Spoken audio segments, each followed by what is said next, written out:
Tonight, months of campaigning came to an end on Tuesday, of course. The predicted Republican wave spread across the country, though here in New York, the wave was much smaller.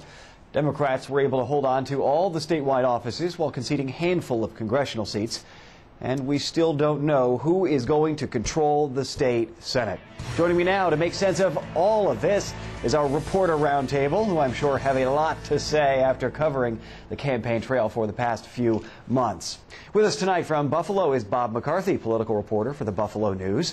And back in studio is Times Union State Editor Casey Seiler and his colleague at the TU, reporter Jimmy Vielkind. And joining us by phone this evening from Puerto Rico, Capital Tonight host Liz Benjamin.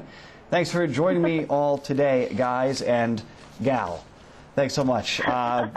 Okay, first question. Obviously, the balance of power in the state Senate, the big issue probably going forward, which party will hold the majority, and we simply don't know how this is going to play out, as we've been saying. But what are you all watching for? What are some of the storylines, Jimmy?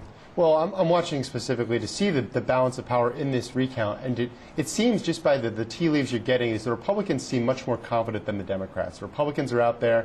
Dean Skelos was on the radio the Wednesday after Election Day saying we've won. And in two of the three contested races, that of Craig Johnson versus Jack Martins on Long Island, and also of Antoine Thompson versus Mark Grisani out in Buffalo, which I'm sure Bob's going to talk about, the Republicans are actually ahead. They're ahead by 415 votes on Long Island, and they're leading by 598 out in Erie and Niagara counties.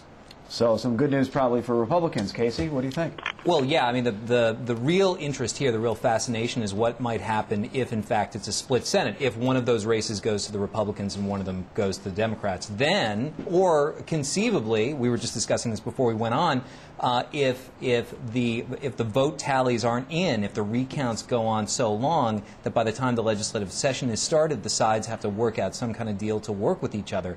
These sides don't work together with each other at all. We saw that during the coup. And trying to imagine that hopefully, mature people on both sides will step up and help them rule, it's hard to imagine. Yeah, Bob, I want to ask you, Mark Grisanti, who has switched parties before, I want to get your take on this because I'm wondering if that's maybe another monkey wrench in here. Does he, if he wins, definitely conference with the Republicans? Your thoughts there? Every indication we have is that that's what his plan is. We don't see anything different, and that's pretty much what he's indicated to us. He would join up with the Republicans, and so I think they're counting him as a certain vote in the Republican conference. Liz, you're in Puerto Rico talking especially with a lot of the Democratic leaders down there. What are you hearing from there? Is there an optimism, or are they sort of just hoping to hold on? Well, it's interesting. This event is generally attended by a lot of senators, and at this moment I have only seen a handful. I saw Martin DeLon. I spoke yesterday, as Cap Tonight viewers know, with Jose Peralta. I saw Adriano Espaillat is here, and he is, of course, an assemblyman who is about to be in the Senate. So generally speaking, you would see Malcolm Smith, you would see John Sampson. These people are not here because they're consumed with the recount, and of course rightfully so. But it's the only thing anybody talks about here. I would say every 10 minutes people come up to me and say, what do you hear? What do you hear? Who's controlling the Senate? And the reality is, I just don't know. And it seems to me, and I think Bob could speak to this, that it could take quite a bit of time. I mean, I know one of the attorneys who was in court today, it was Marty Connor. He's the former Senate Minority Leader, and he has indicated that it could go quite some time, weeks if not months. Yeah, and I guess I wanted to ask that. What are we hearing for as how long this is? Maybe weeks, months. What sort of impact does that have? Especially when we all know every vote needs to be counted. That's what we keep hearing. But we also know, while that's important, that means lots of legal challenges going forward. Yeah, it's unclear. The legislative session is supposed to start up again in early January, and whether or not these senators can be seated in time remains open to debate. I remember covering the 20th congressional district recount in 2009. That lasted about a month, 5 weeks, and that was 10 counties involved before it became clear that Scott Murphy, who was defeated on Tuesday, had actually beaten Jim Tedisco, the Republican challenger. But we've seen in the past Frank Padovan, his recount in the same race last year in 2008 against Councilman Jim Gennaro, lasted until February.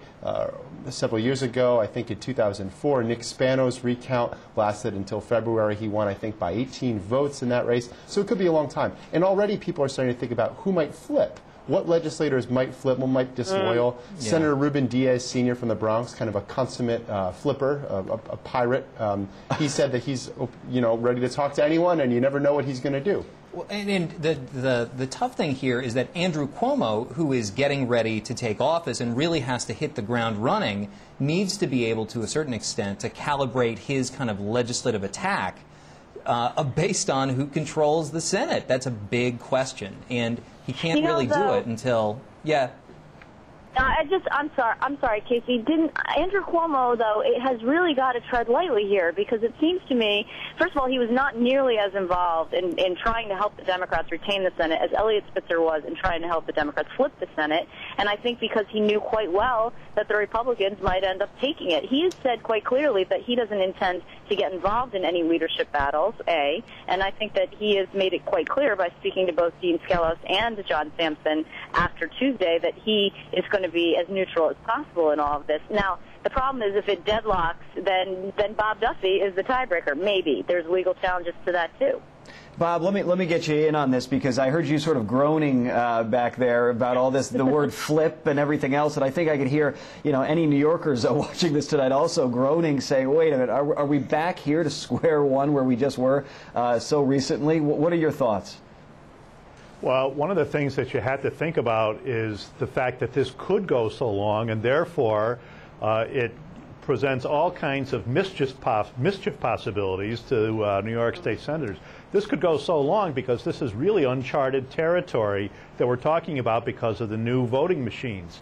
We're talking about having to go in and establish new precedents in how you examine each and every one of these paper ballots, and that has to go before a judge, and a judge is going to have to rule along this as it comes along in the process, and that's why this could take a really long time, and that's why there is this potential for all kinds of deal-making and mischief among the New York State senators. And Casey, I was reading an article somewhere that basically saying that there's a lot of paper now in all these machines, whereas before it was, just a lever. So now there's a lot for lawyers to fight over, even though this was supposed to simplify the process. Right. Even the most expert recount lawyers on both sides are changing up their own games to get used to the fact that you're now dealing with the new optical scan technology, which is, now used statewide. This was the first election where they were used all over the place. And, no more hanging chads. Now we have half-filled in bubbles. And a Senate hanging in the balance. But at the same time, it doesn't quite work that way. If you start with the absentee ballots, the absentee paper,